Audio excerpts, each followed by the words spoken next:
The CBS Radio Mystery Theater presents...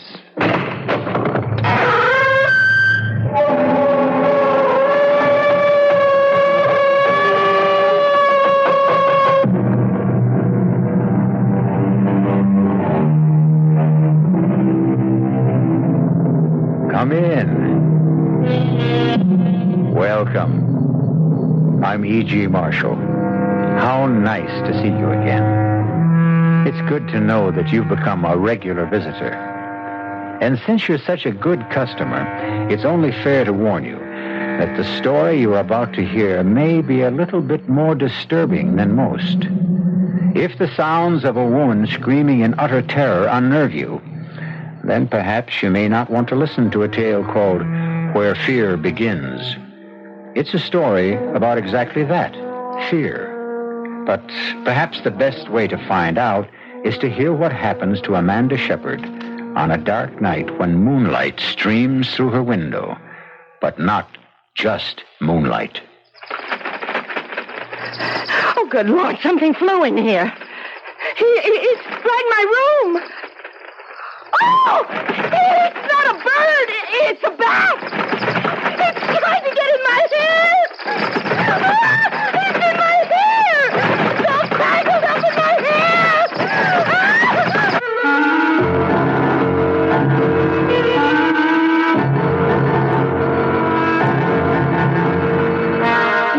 Our mystery drama, Where Fear Begins, was written especially for the Mystery Theater by Henry Slesar and stars Kim Hunter. It is sponsored in part by the Kellogg Company, makers of Kellogg's Special K cereal and new sugar-free Diet 7-Up. I'll be back shortly with Act One. 62 degrees in Chicago, the WBBM news time, 10:35, as we return to CBS Mystery Theater.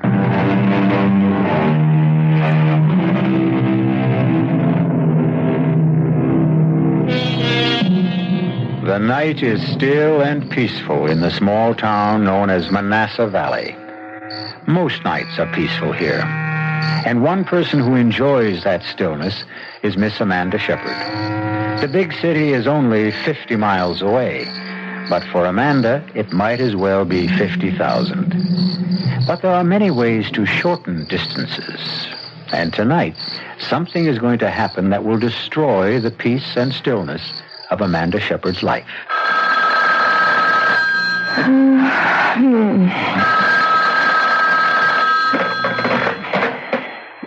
Yes. Hello. Amanda, is that you? Yes. Who's this? It's Vera. Vera? Oh, for heaven's sake, what's the matter with you? Don't you know what time it is? Amanda, I need help. You've got to help me. What are you talking about? Where are you? Amanda, I'm scared. I don't know what to do. I'm so frightened. You've got to help me. Listen, are you drunk? You've got to come out here. You've got to stay with me. Vera, will you please make some sense? It's 2:00 in the morning. I'm 50 miles away. Well, then come. Tomorrow, come. Oh, please. Please come as soon as you can. Oh, for heaven's sake, Vera, I've got a class to teach tomorrow. Come to think of it, it's even worse than that. I have a faculty meeting. Amanda, don't you understand? I need you. Don't make me explain. Just come. All right. Look, I can't promise when I'll be there exactly. Where are you staying? Vera? Vera, what's the address? Did you hear me?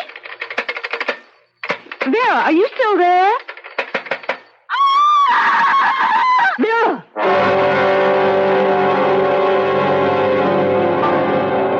Excuse me. Yes, ma'am. What can I get you?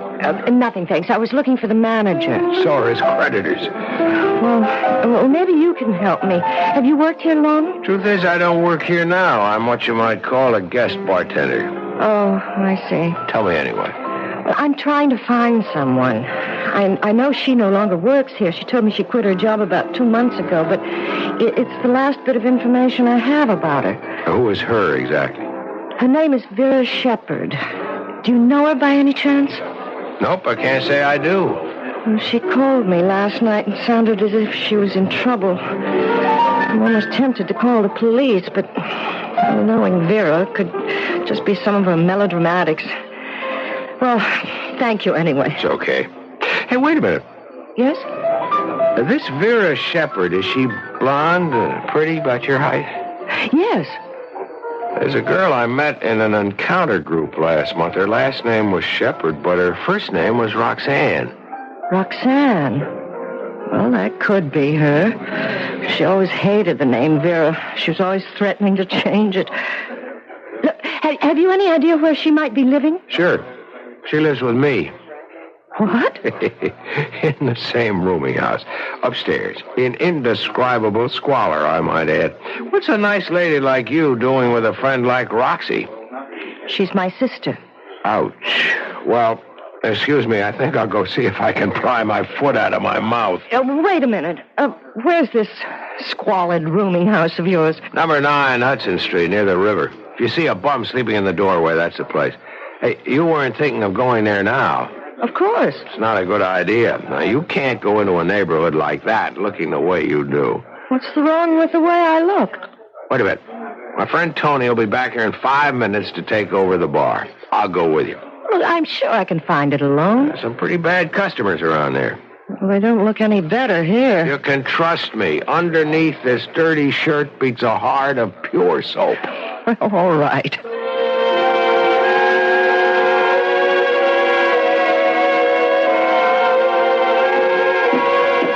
Careful of those stairs. They're in bad shape. How can people live in a place like this? Nobody lives here. We exist on another plane. Our bodies may wallow in filth, but our souls live in penthouses. Is that what you learned in your encounter group? Well, here's her door. The grand portal of the Princess Roxanne. She has a radio on. I hope that isn't all she has on. Princess is a little hard of hearing. She must be home. Let me try. Vera? Vera, are you in there? Might be asleep or stoned. Maybe she just went out and left the radio on. Look, I'm terribly worried about her. She really sounded dreadful. She said she was frightened about something. I could always break the door in. It's pretty flimsy. Do you think we should? Just say the word. All right. Please. That's the word. By the way, what did you say your name was? Amanda Shepherd. My name is Kurt Davies. Pleased to meet you. There. That was easy. Come on in. Ooh, what an awful place. I told you, indescribable squalor. The bedroom must be in here. Vera? Vera, it's me. It's Amanda. Oh, my... Vera! Oh, my God! What is it? Is she sick? Look at her. Look at her eyes. Easy, take it easy. I don't think she's breathing. She's dead. Oh, my God, my poor sister is dead.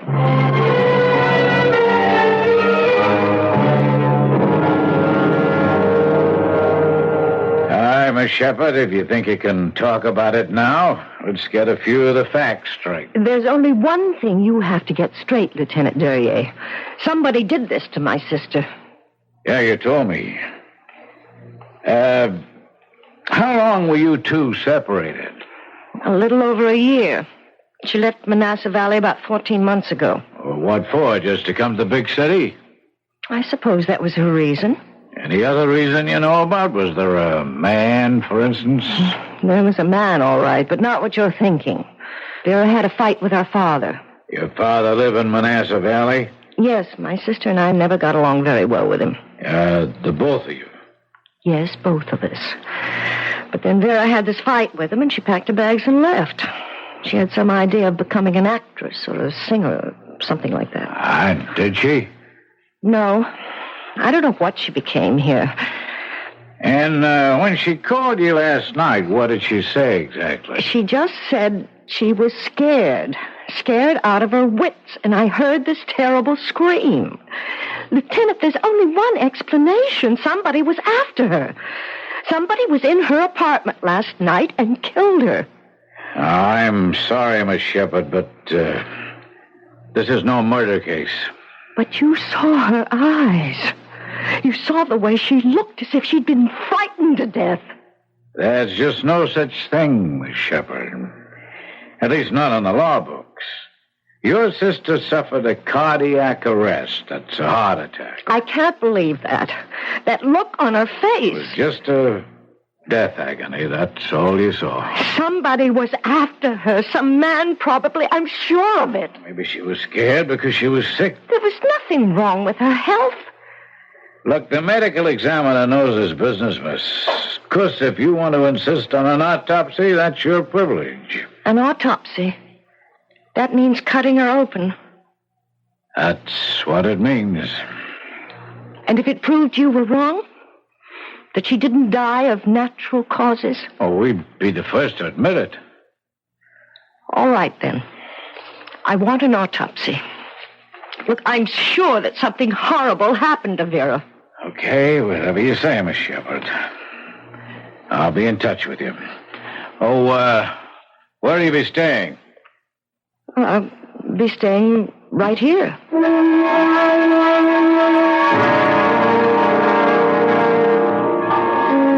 I just don't see how you can live in that place. Well, the rent's been paid until the end of the month. There's no reason I should stay anywhere else. Thought you had a job in Manassas Falls. Manassas Valley. And I do have a job. I teach school. I've already asked for a leave of absence. Look, I'm not leaving here until the police do something about this. You may have a long wait. It doesn't matter how long. I know something happened to my sister, and nobody seems to care. Listen, I'll be taking care of the bar for another couple of hours. Why don't I meet you later for a drink or something? No, I have to get home. I have to call my father, and I have to get some sleep. I'm so dreadfully tired. Okay, but if you need a friend, remember, I live one floor away. Yes, I'll remember.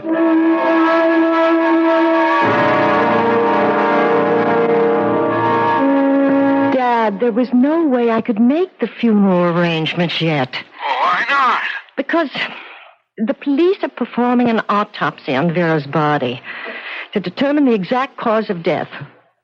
But I thought you told me she had a heart attack. Yes, but I still thought it'd be wise to learn more about it. Dad, she was only 26 years old. Yeah, but she wasn't a well girl, Amanda. You know that. She had rheumatic fever when she was a child. All seemed perfectly well to me. Look, Dad, I'm just not satisfied about this. That's all there is to it. That's why I'm not coming home until I find out more. You're a stubborn woman, Amanda. You're just as stubborn as your mother was. All right, Dad. I'll try to speak to you again tomorrow. Oh, what's the hurry? You haven't talked 3 minutes with yet. I'm exhausted. I've got to get some sleep. Goodbye, Dad. How can I sleep? How can I? I'm just going to lie awake all night, just thinking about Vera. Oh, Lord, why did I decide to stay in this horrible place? I have to clean it up tomorrow. It's so filthy. At least that'll give me something to do. Oh, if only I could sleep. I wonder if Vera has anything in the medicine cabinet. Won't hurt to look. What a mess of bottles. Half of them are empty. What's this one? Aspirin. Oh, wait a minute. This one's marked. For sleep. Thank God. It's the only way I'll get to close my eyes tonight.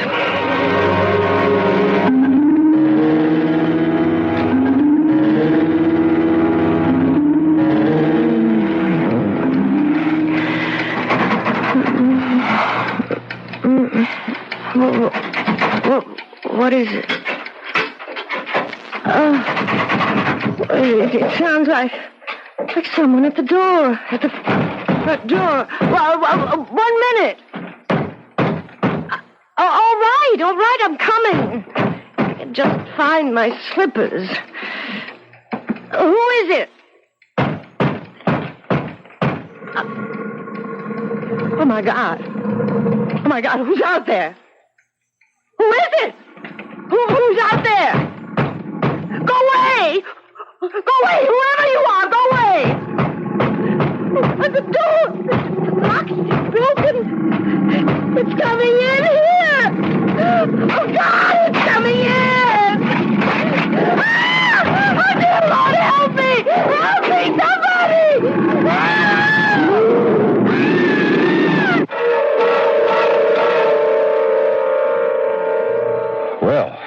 Now, that's what I would call an unexpected visitor. How did this specimen get to Amanda Shepard's apartment?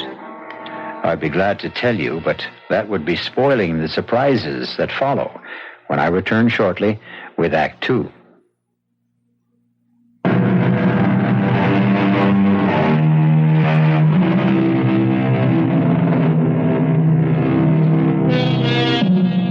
And now, here's the second act of Where Fear Begins.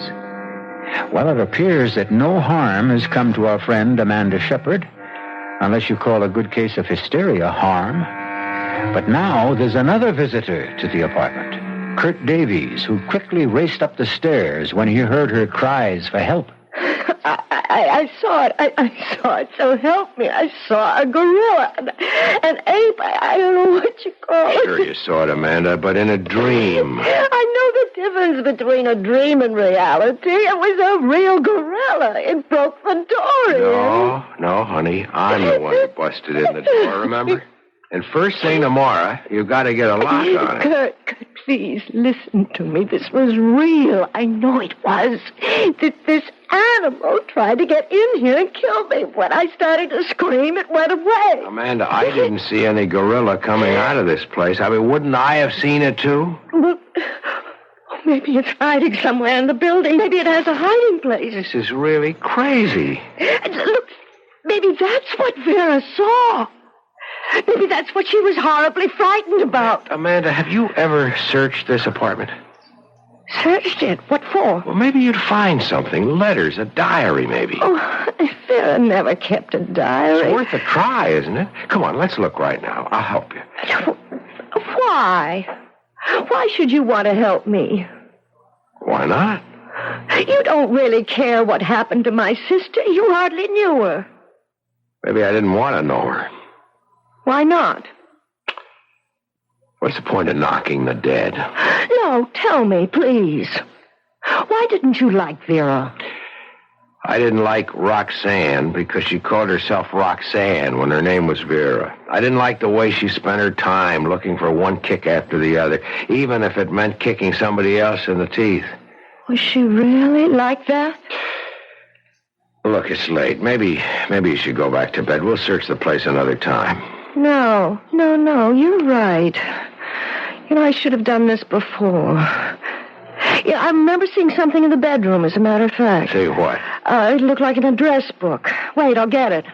Maybe it is a diary. A record of all the kicks she got out of life.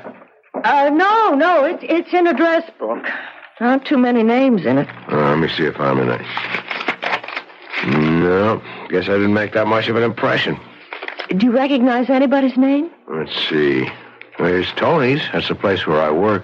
I thought you were only a guest bartender. It's only temporary. Till my rich uncle in Argentina dies. That is, if I have a rich uncle. Wait a minute. What'd you find? Are you sure your sister was healthy? Well, my father doesn't agree, but I think she was, yes. I mean, healthy in the head. Ever occur to you that the call she made to you that night was just...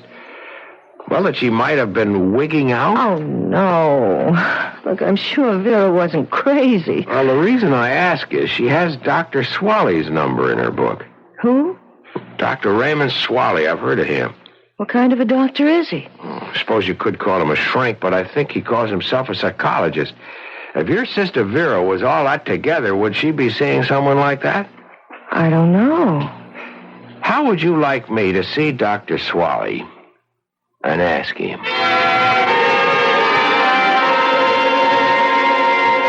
No, the name isn't familiar, I'm afraid. But I won't trust my memory. I have a book that my secretary keeps for me. She might have called herself Roxanne Shepard. A neat alphabetical book. Miss Riegelman tends to be a little compulsive about her record keeping. I'll have to explore her subconscious one of these days. No, there's no one of that name who was my patient. Maybe you knew her personally. Oh, I'm quite sure I didn't. Yeah, but your name was in her address book. She might have heard about me. You mean she might have taken down your name but never called you? That's possible, isn't it? I guess so. How old did you say the girl was? 26. Pity. And the cause of death?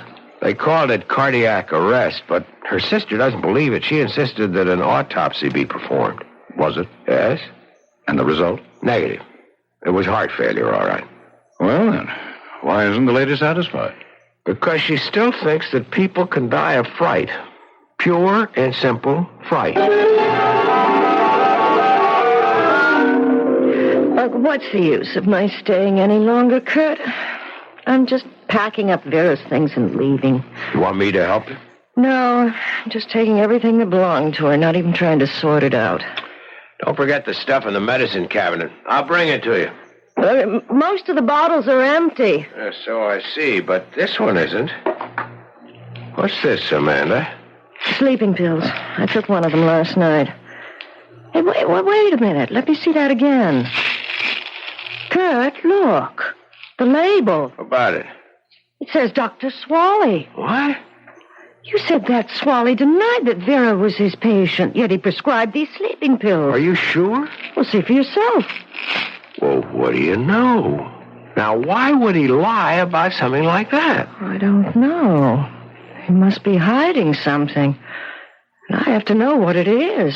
Yeah, but how? If he lied to me once, he'll lie again. What if I went to see him? But I told him about you, about your being Vera's sister. What if I didn't go there as Vera's sister? If I went as a patient?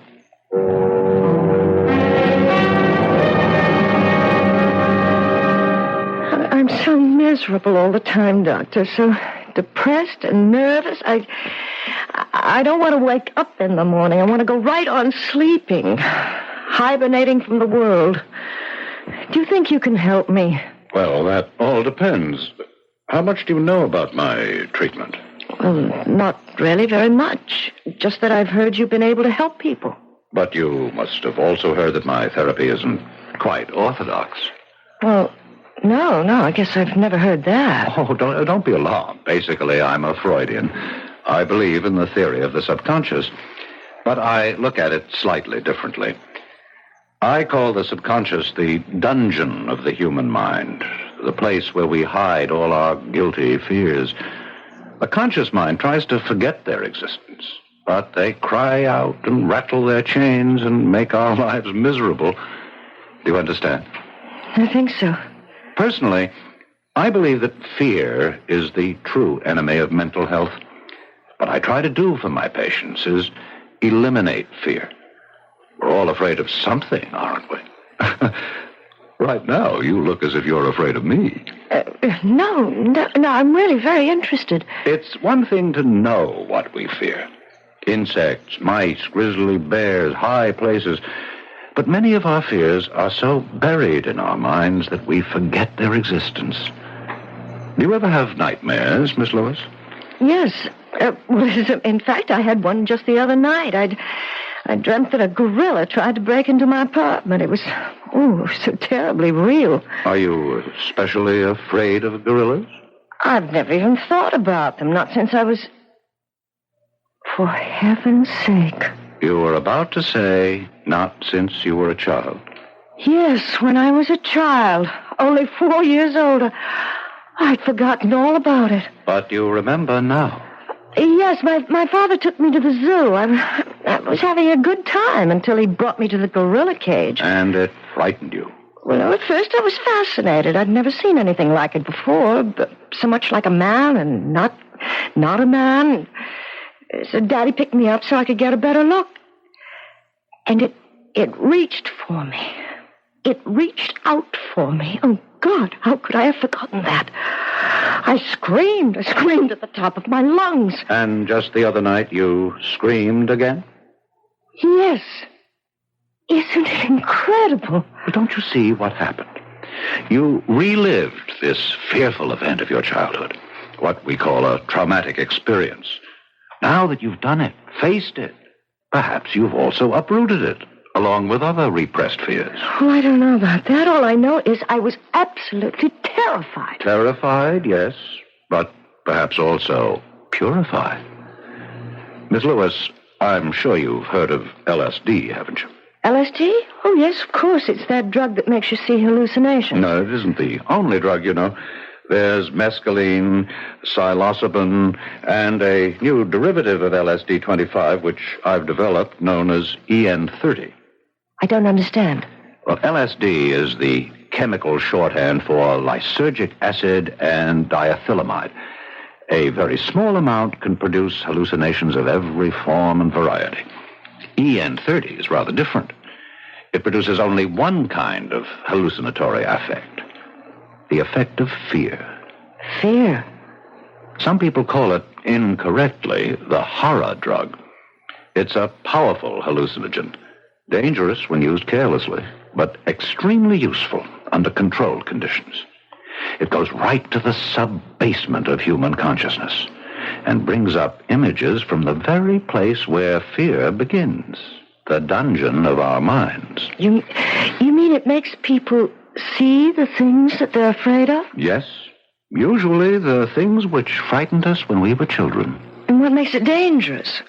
The fact that we might be scared to death? Oh, scared to death is a highly inexact term. But in certain cases... In the case of a heart condition... Oh, I would never administer the drug to anyone with such a history. How long does the effect last?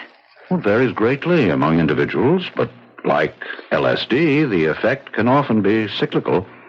That is, the hallucinations can return on a cyclical basis, even if no EN30 has been taken for several days. This is one reason why controlled use is very important. Dr. Swally, are you giving this drug to all your patients? Oh, no, my dear. Only to a few, and under strictest supervision.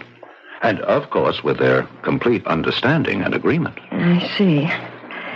Yes, I really think I understand now, Doctor. Listen, Amanda, do you know what you're saying? You're accusing Swally of being a criminal. That's why he lied to you. He was afraid to admit that Vera was his patient because he gave her this horror pill of his. And she died. Well, you don't know that for sure. I don't know it. He says he never gave anyone the pill except under controlled conditions. But he lied.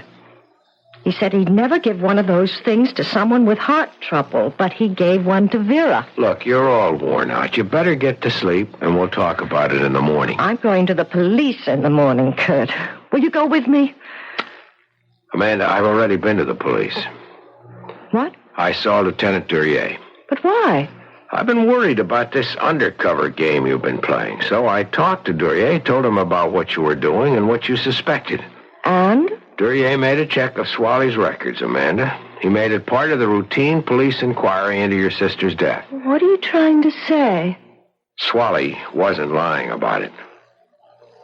What? He wasn't lying about your sister. She was never his patient. But the sleeping They pills... must have belonged to one of your sister's roommates, or maybe she just swiped them from somebody else's house. Didn't you tell me that Vera was always swiping things? Oh, Kurt... Then I'm wrong. It wasn't his fault. That's the way it looks. If your sister was having nightmares, she was having them on her own.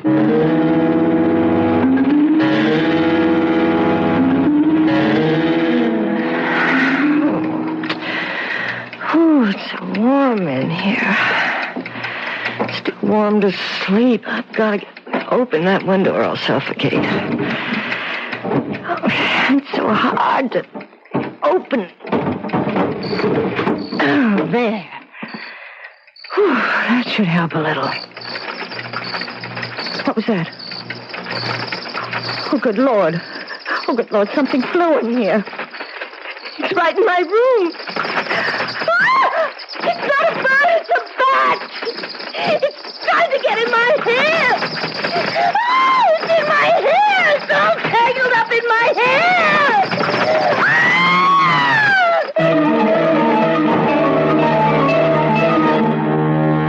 What is there about a bat which fills almost all of us with dread? Is it the cape-like wings, the rat-like face, the raking claws, the terrifying screech of their voices? Can anyone blame Amanda Shepard for the cry of horror she emits when that winged monster comes flapping into her room? Or was there really a bat? Was it only a creature of her imagination? We'll learn the answer when we return shortly with Act 3. This is WBBM Chicago.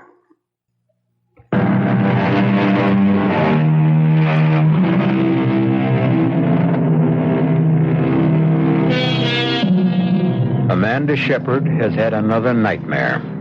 A dream so vivid that she lies in her bed this morning in a state of shock, still unable to believe that the bat, which flew into her room the night before, isn't still entangled in her hair. It may have been the heat, Amanda. This building is a real hot box when the weather turns warm. Yes, I don't know, maybe that's all it was. Maybe I had some kind of a heat stroke. You ask me, you ought to get out of this apartment right now. Maybe that's another reason you have bad dreams. This place is depressing you. Yes, you're right. There's no point in my staying here anymore. The police have proved that, haven't they? You just have to accept the truth. Your sister died because she died. I guess that means I should go back. Doesn't mean you have to go back to Manassas Valley. Listen, have you ever thought of teaching right here in the city? We've got an awful lot of kids here who No, Kurt. No, it's time for me to go home.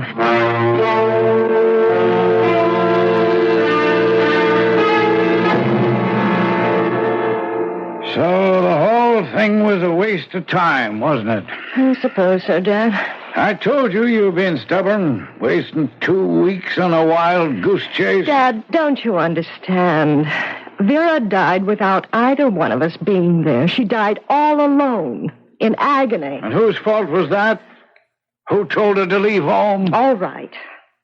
Let's not talk about it anymore. Oh, now you even sound like your mother.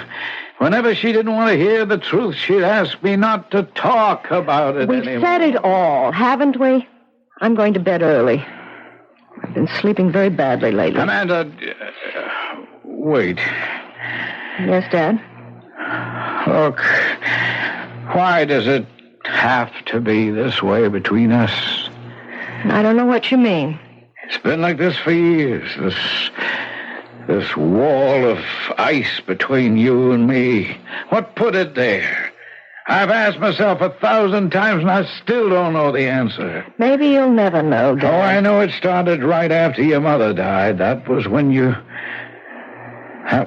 turned against me. You and Vera both. Oh, please, Dad. We'll discuss it some other time. I'm really too tired. Oh, no, you'll never discuss it with me. You'll just go on hating me for the rest of your life. I don't hate I you. saw the look in your eyes the day your mother died. I saw the way you looked at me, Amanda. I don't remember how I looked at you. How could I? I was in a state of shock. You were in a state, all right. And you've never snapped out of it. Please, Dad. All right, go to bed. No use trying to reach you. Never been any use.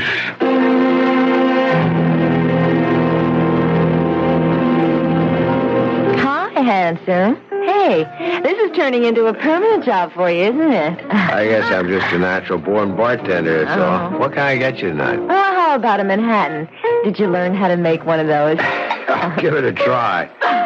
Hey, how's your blonde friend these days? Which one? I know a half a dozen blondes. You know the one I mean. The one who looks like a school teacher. She is a school teacher. No kidding. And where is she now? Going back to teaching school, I guess. Hey, you really liked her, didn't you? That's what I heard around. I liked her. But she's strictly a small-town girl. Is it true that she was Roxy's sister? That's right. It's hard to believe, isn't it? That Roxy Shepard would have a sister like that. Hey, did you know that I was her last roommate? What? That's right. I paid half the rent on that filthy pad of hers.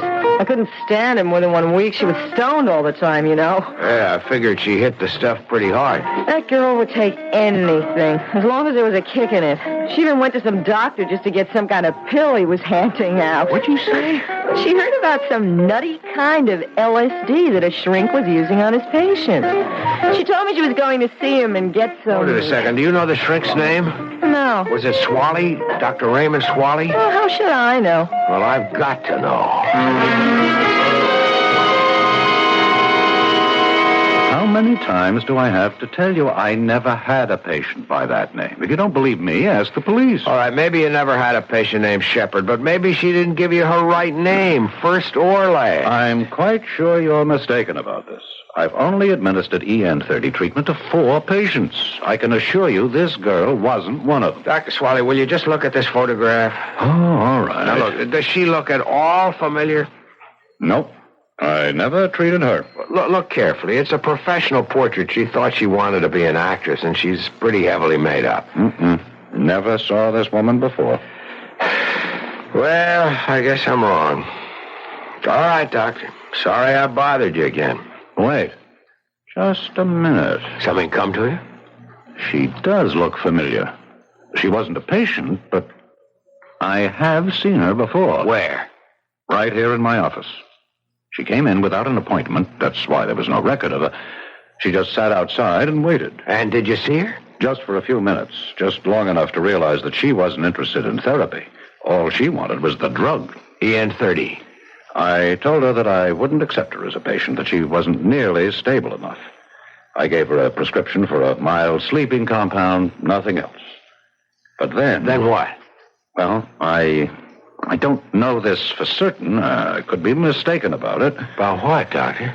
I always suspected that she might have been the one who stole those pills. Wait a minute. Are you saying that Vera Shepard stole some EN30 from you? I can't prove it. It wasn't until days later that I missed them.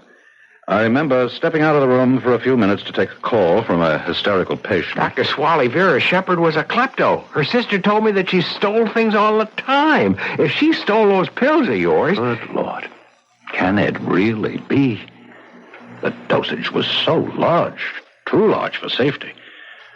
If she took them, anything might have happened. Something did happen. She had a nightmare, Doctor. She conjured up a nightmare so terrible that it killed her. Oh, I'm sorry. I didn't mean to hurt anyone. You know that wasn't my intention. Oh, wait a minute. You did say that you gave her a prescription for sleeping pills. Yes, I did. I doubt that she ever filled it. It was the EN30 she really wanted. Then what was in that bottle? What were the pills her sister took? A sister? Dr. Swally, I've got to get to a telephone.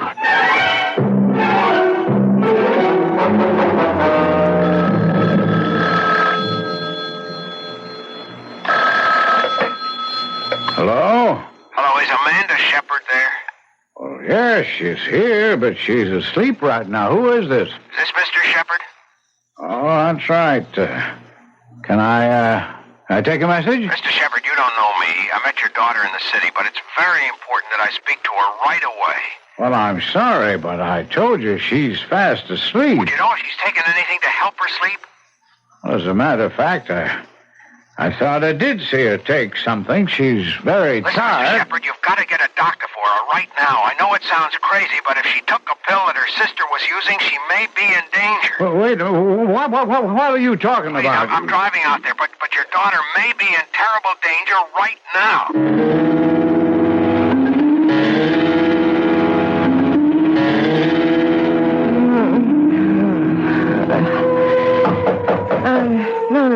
Who is it?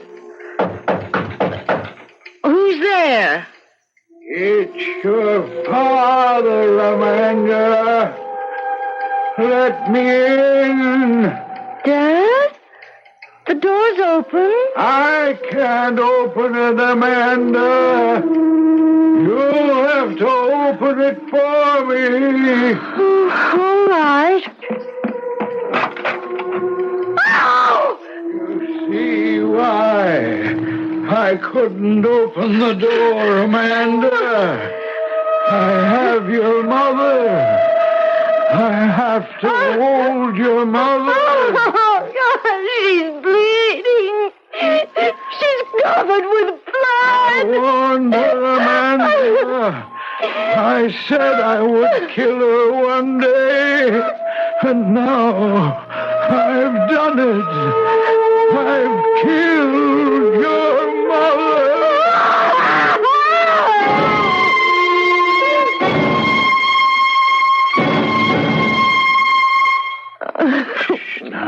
Now, it's all right, darling. darling. It's all right, baby. You're okay now. Oh, my God. Oh, Daddy. It's just a dream, honey. Just a bad dream. Daddy, please hold me. Don't let me go. No, Amanda. Oh, I won't let you go.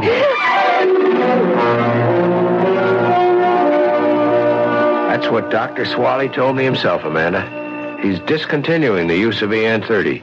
Says it's far too dangerous to take any more chances with. Frankly, I think he's right. Kurt, do you know what my hallucination was? What? I saw my father walking into the bedroom, carrying my mother's dead body. Ouch, that must have been pretty grim. Well, the strange part is, it reminded me of something. Something I'd forgotten a long time ago. What was that? When I was a little girl, I used to hear my father and mother arguing downstairs, fighting with each other night after night. Well, I was so afraid. Well, it's understandable. But do you know what I was afraid of? I was afraid that my father was going to kill my mother. That's an awful thought. Well, it wasn't true, of course, but it was a fear that stayed with me all this time. But now I feel as if I can get rid of it. Kurt, I know it sounds crazy, but wouldn't it be something if it turns out that Dr. Swally had the right idea?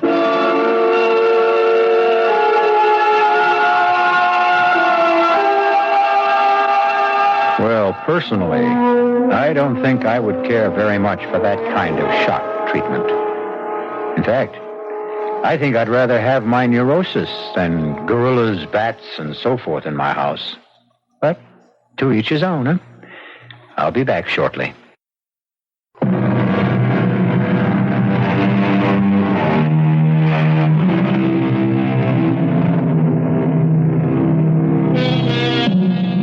In case you're wondering, all characters, events, and wonder drugs in this drama are purely fictitious. No, I'm sorry to say there is no such thing as EN30. If you want to get turned on to fear and trembling, however, you can always turn on the Radio Mystery Theater. We promise you large doses of mystery, suspense, and terror. Our cast included Kim Hunter, Mason Adams, Alan Hewitt, Ian Martin, and Phoebe Dorin. The entire production was under the direction of Hyman Brown. Radio Mystery Theater was sponsored in part by Sign-Off, the Sinus Medicines, Buick Motor Division. This is E.G. Marshall inviting you to return to our Mystery Theater for another adventure in the macabre. Until next time, pleasant dreams.